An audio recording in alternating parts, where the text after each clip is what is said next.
Today we'll be talking about using Twitter and LinkedIn. These are two very powerful and very popular social media sites that can help you find jobs, connect with old friends, and much more.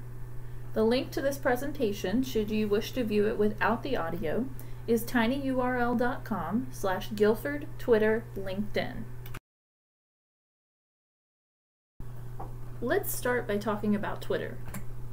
So Twitter is a microblogging tool that was started in 2006.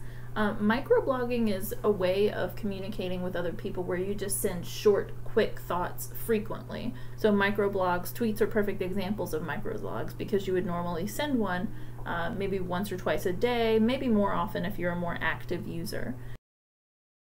Speaking of active users, according to Wikipedia, Twitter has 319 million active users. That's pretty tremendous. And on election day in 2016, 40 million tweets were sent on that one day alone. It's a very active sort of breaking news website, and we'll talk more about the pros and cons of that instant access to information in just a minute.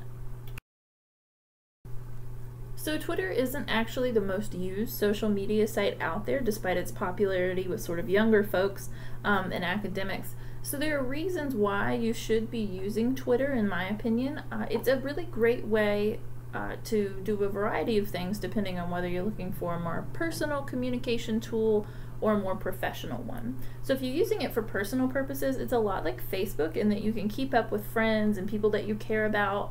You could follow your favorite celebrities or maybe your favorite news outlets. You can share things very, very quickly, and there are special interest accounts all over the place. If you're a fan of Harry Potter, if you're a fan of maybe a particular department store or something like that, they all have accounts, or at least many, many organizations do.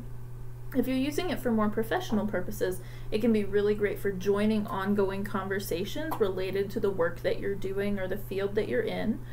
You can share your ideas and you can get into that sort of arena of discussion with other people without having to necessarily know them. And it's very easy to share links on Twitter to your other pages as long as you stay within their 140 character limit count. So thinking about some of the pros and cons of Twitter, these actually come out of a Huffington Post article, but I wanted to just review a couple of them. I think probably the most important thing to consider is the instant access to information and to breaking news, because that can be a really great thing. That can also be a negative thing. It can be really great because if you need to know quickly what's going on, or if you're trying to find someone, check in with someone after a major event, that could be a really easy way to get in touch with them. But also the con of that is that a lot of times the news will break and it'll be sourced from sort of these not necessarily reliable and verified information sources. And so if we don't think really, really carefully before distributing that information to other people, we could actually be sharing things that are false. So it's important to appreciate Twitter, but to be very, very careful with it because tweets go far and wide instantly. Now, if you want to learn more about how to use Twitter, how to create an account or build an existing account or take advantage of some of the cooler hidden features, you can definitely get in contact with me, and I'll share my contact information with you at the end of this video. But if you're interested, I've also embedded a tutorial here and linked to several other tutorials as well. Now let's talk about LinkedIn. So according to Wikipedia, LinkedIn started in 2002. It's a job networking site, and it's become more and more popular over the course of time in the last 13 years. They now have 106 million active users that come from 200 different countries. And it's a pretty significant tool. There are lots of interesting things that you can do with it. Why should you use LinkedIn? You can create a profile of yourself that includes work experience, volunteering, education, different organizations that you've been part of, if you've gotten any scholarships or awards, if you're a student, if you're an academic, you might put your publication history in there. They do have free basic accounts, and you can do quite a lot with those accounts.